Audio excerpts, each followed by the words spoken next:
want to give back children power to be creative without instruction, without direction, thinking outside the box. I'm always thinking of ideas like every single minute.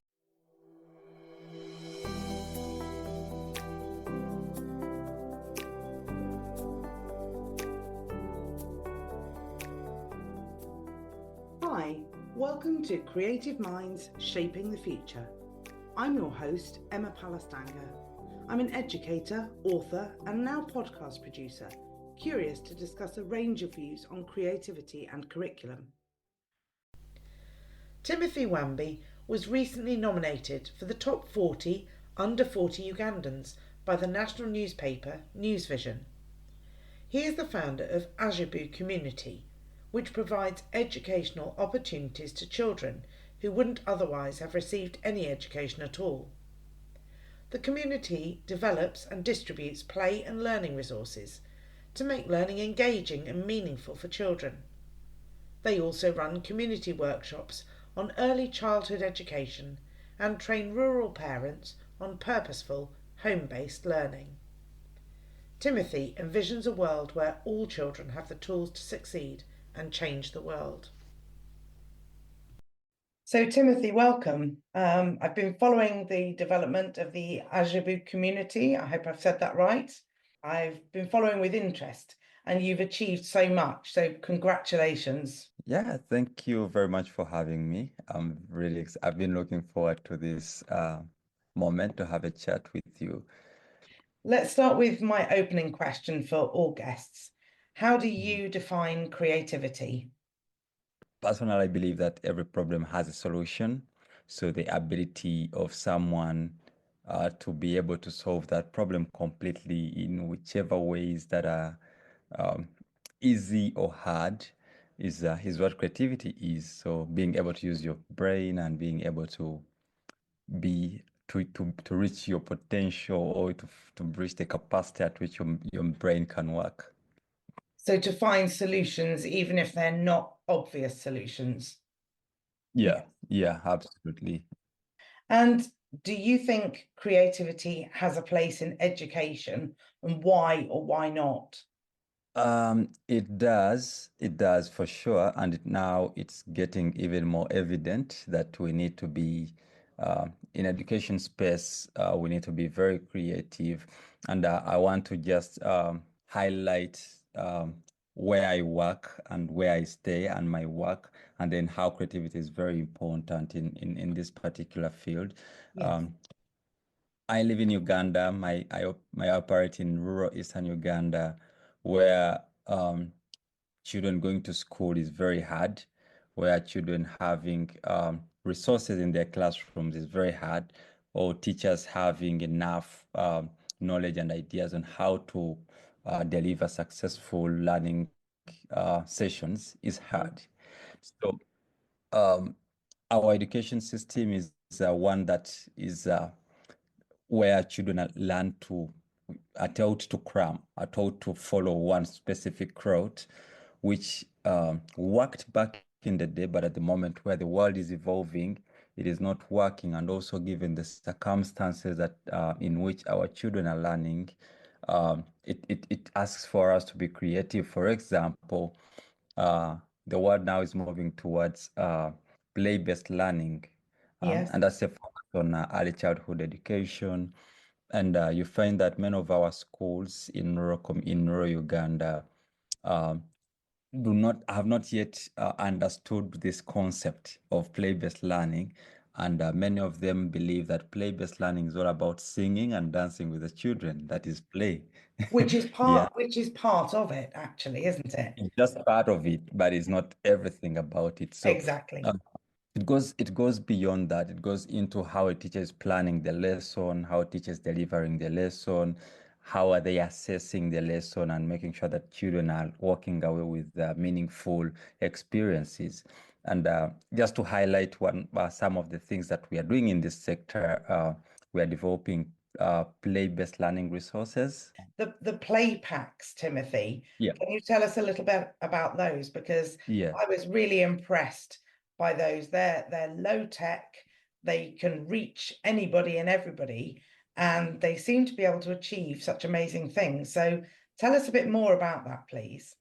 Yeah, so the play park was innovated to solve two problems that we face. One is the insufficient play-based learning resources in classrooms, the under-facilitated and under-resourced classrooms. Children are learning in school, so they help them with identifying the shape, and even after identifying the shape, children can be able to um, sort out shapes based on their colors. After sorting them out based on their colors, they can be able to actually also make patterns, can say, make patterns of shapes. All of these things fall into one space. And the idea is for teachers to be very innovative and to use these resources to the maximum. And then if we go still with the same, just the shapes, and we go to lower primary, like 7, 8 years, children can learn that a shape has 3 lines, like a triangle has 3 lines, and then the 3 lines can be measured. So they can be able to take measurements of those 3 lines because they're very intentional. Everything is calculated. It has fractions in it. It has all the shapes have halves of them, and then they have full ones of them. So children can understand what a half is, what it looks like, Yes. or they can join together two triangles to make a square and then get the 90 degrees, something like that. So we put everything into thought and consideration as we are developing these resources. That's fantastic. Thank you. And I've seen children working collaboratively in Yep. groups, spending long periods of time building with those types of materials.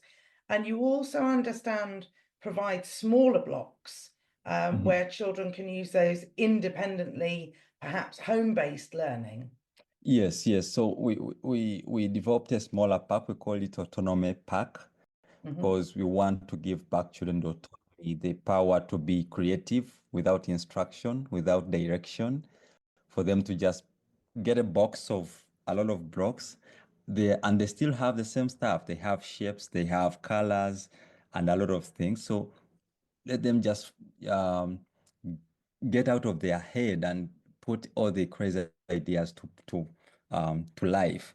If they want to construct a bridge, they make a, if they want. And then the interesting part is we just give them blocks, but then you find children thinking outside the box and knowing, oh, I've constructed a house. It needs maybe it has a garage, and the garage needs a car, so they will find something to work as a car. Or I've built a ship.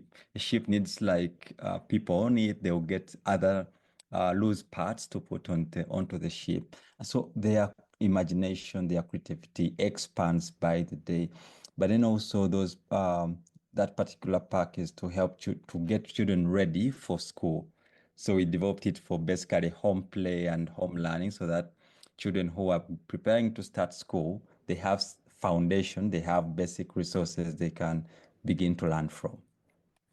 Fantastic. Yes, I can see how it really expands their learning. It's not just about the item they're building, it's developing their imagination, their creativity, their Yeah. teamwork skills. It's really opened up a new world for them, hasn't it? It does, yeah, absolutely, absolutely. And one of our friends called it it's not just a toy because many people look at them as a toy, but they are beyond toys. They are a very big resource because even ourselves, sometimes we get shocked when you walk into a classroom, you find children coming up with very amazing ideas and like, wow, we never thought about this. How could they be so smart? So yeah, it's a very it's one thing that we feel proud about. I think it's something you should feel very proud about. And I guess it's also helping the teachers to be more creative. You give them that resource where they have no resources in the classroom at all. They suddenly Mhm, have a pack of coloured blocks of different shapes and sizes mhm. and colours, and they can use those however they wish for creative small worlds. The children, I Yeah, saw an image, the children had created a person out of the blocks.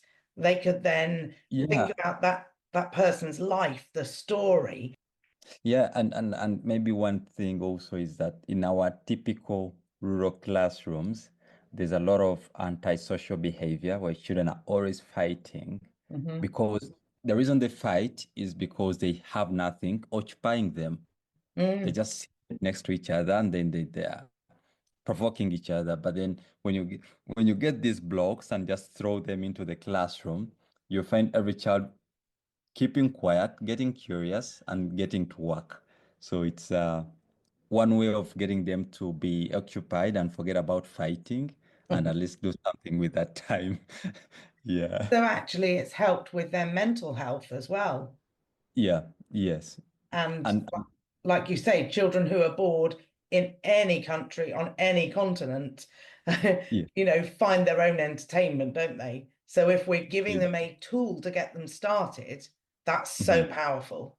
Yes. Yes. And we are proud that it's making an impact, at least even with so many things, because you find children even looking to start they even start like imagining things they've never heard of. Like they saw one time my one of the children at our center made a whole street, like a whole street, and then he put like a street, and then it had schools, it had a hospital, it had main road, it had a bridge, like using the block. It was so amazing. And I was like, how did you think about this? He was like, every morning when I'm going to school, we pass a bridge, and then I see hospitals, I see schools. Then the school had like all the classrooms and all like a resting area.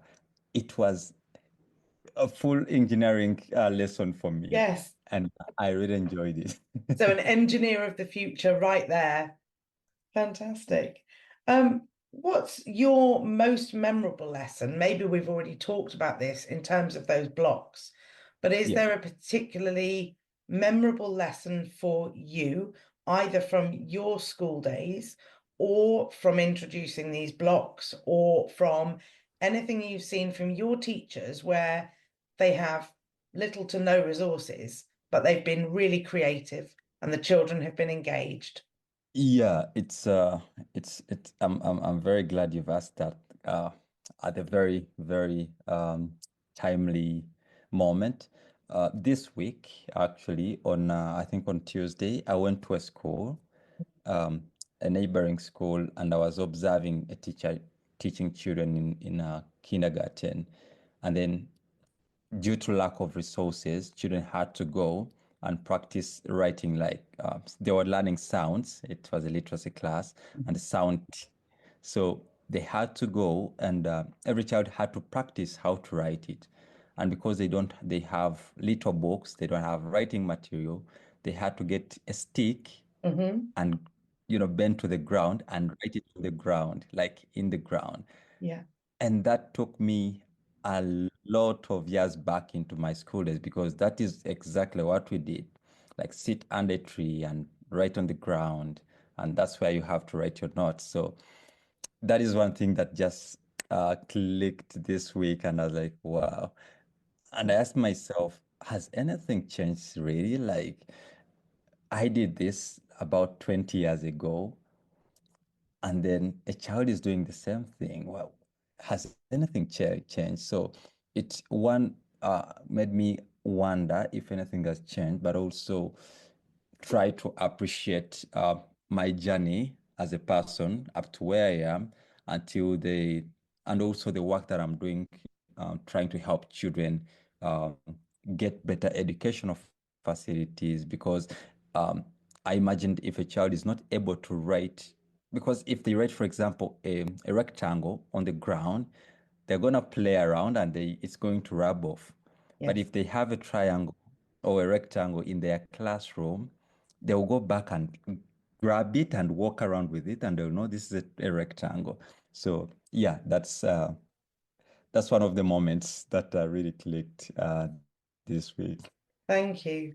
And do you think, although that has stayed the same for 20 years or so, do you think much has changed? Have you seen change since you have implemented things?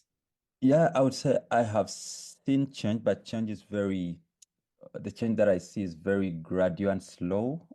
Mm. Yeah, yeah, because of course circumstances also impede the change from happening pretty fast. For example, I am very, very much interested in early childhood development, and that's where my passion is. But the circumstances, for example, resources, infrastructure. Like we do not have um, a government-funded ECD program, so everything is privately run.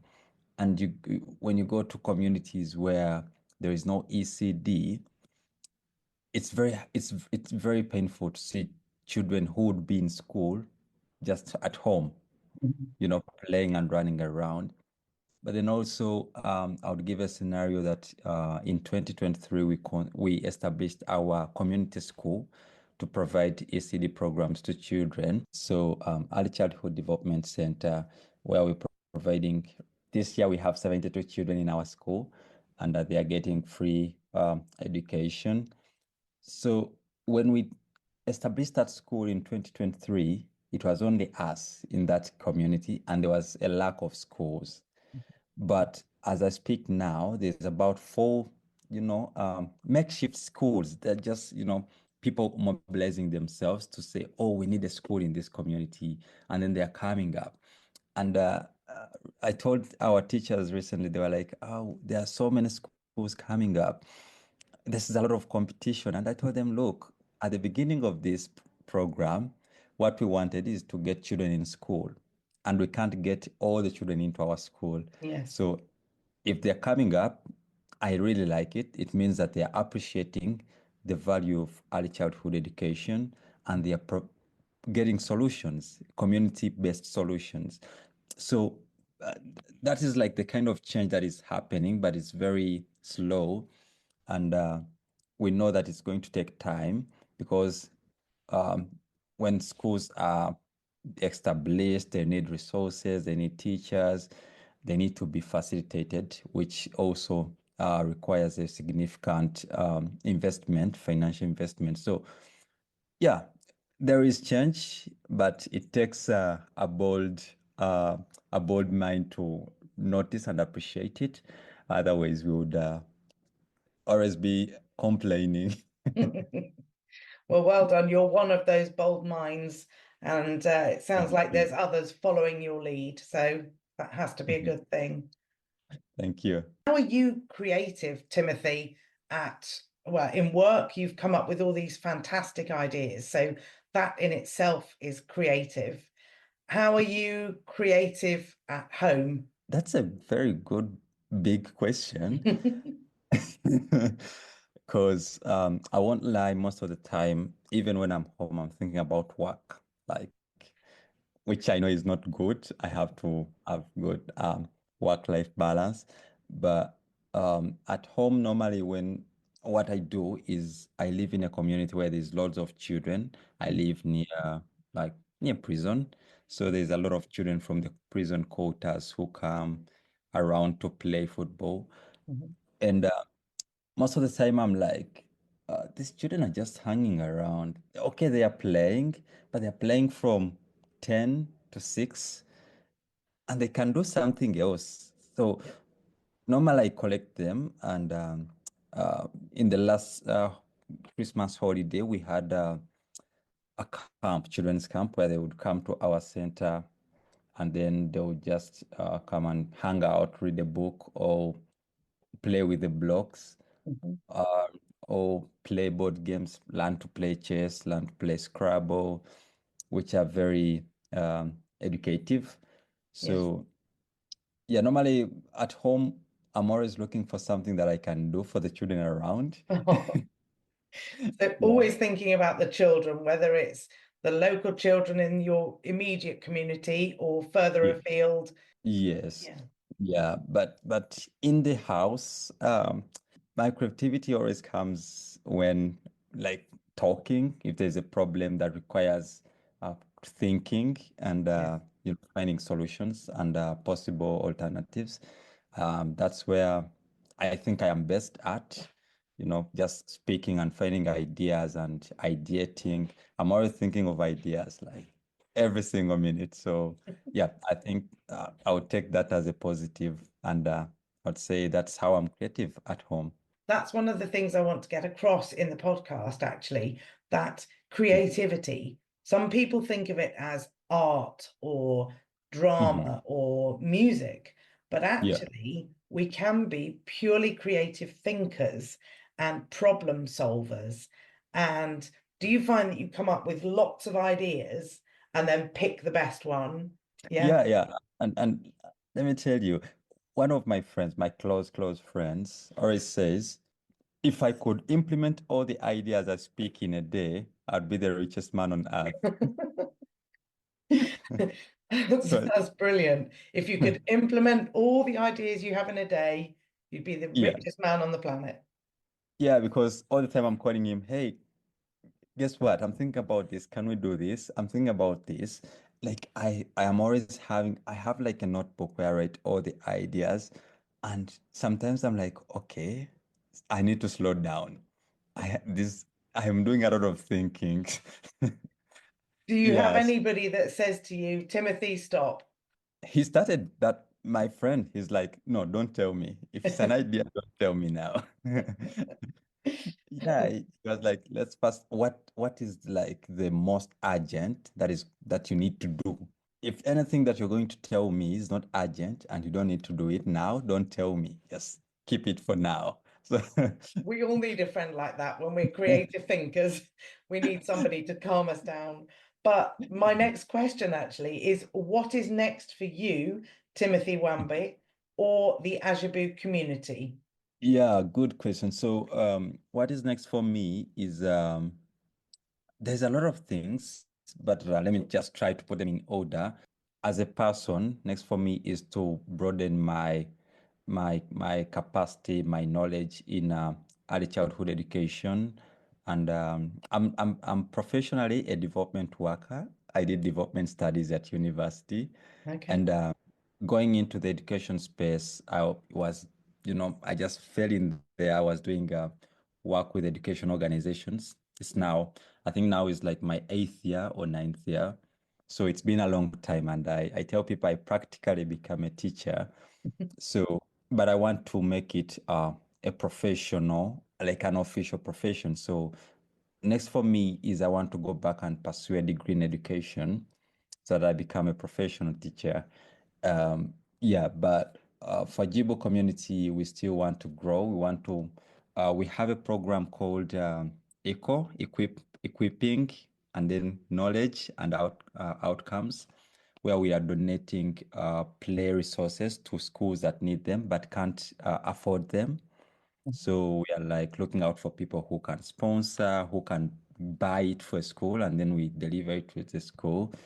And then also we do literacy programs where we support learners from primary schools that are nearby to learn to read. Because in Uganda, the challenge that we have is 80% of 10-year-olds cannot read for meaning.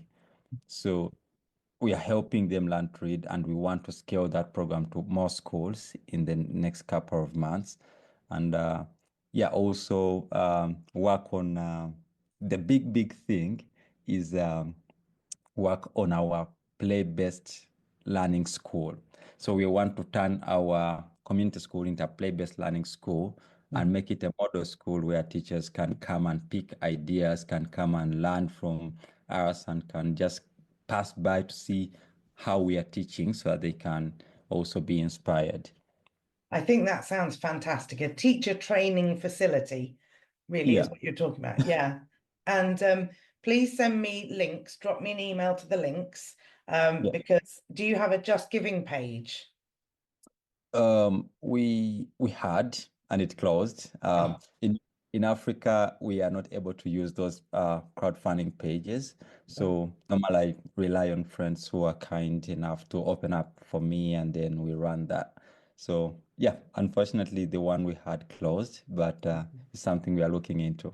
Okay. Well, when you find a way. It would be nice, perhaps some of my listeners would like to donate towards those resources, and it would be nice to have that facility if they would like to, or the books, for example, whether we could support with a reading project in some way. Yeah, I'll be glad. I'm always happy to just think about it and see how best we can collaborate on that. So much of what happens in one continent happens across the world, actually. There are so many similarities and yet also so many differences. I appreciate talking to you, Timothy, and I'm sure we'll be in touch again, and good luck with everything you're doing. Yeah, pleasure's all mine. Thank you very, very much. I hope you've enjoyed listening to Timothy Wambi and learning about the Ajibu community. Next month, I speak to Dr. Lewis Fogarty. Here he is with a few words. Creativity, for me, is kind of synonymous with doing different things and diversity. If they can imagine it, and they imagine some wonderful things, and that's something that we're there in early years to facilitate. There's room for more creativity in certain parts of education, I would say, but it's also a really wonderful, innate part of others. I have some fantastic guests lined up. Some you will know and some you will want to know. I'm really excited to announce I'll be releasing this podcast once a month, and I'll be talking with philosophers, artists, mathematicians, scientists, engineers, innovators, and educators. If this sounds like you, maybe you have a view on creative thinking or creative expression, please get in touch by following me at ACPC4A, the number 4, on X, or Emma Palastanger on LinkedIn to connect. Please subscribe to this podcast so that you can stay up to date on the release of each episode. Thanks so much, and I'll see you on the next episode of Creative Minds Shaping the Future.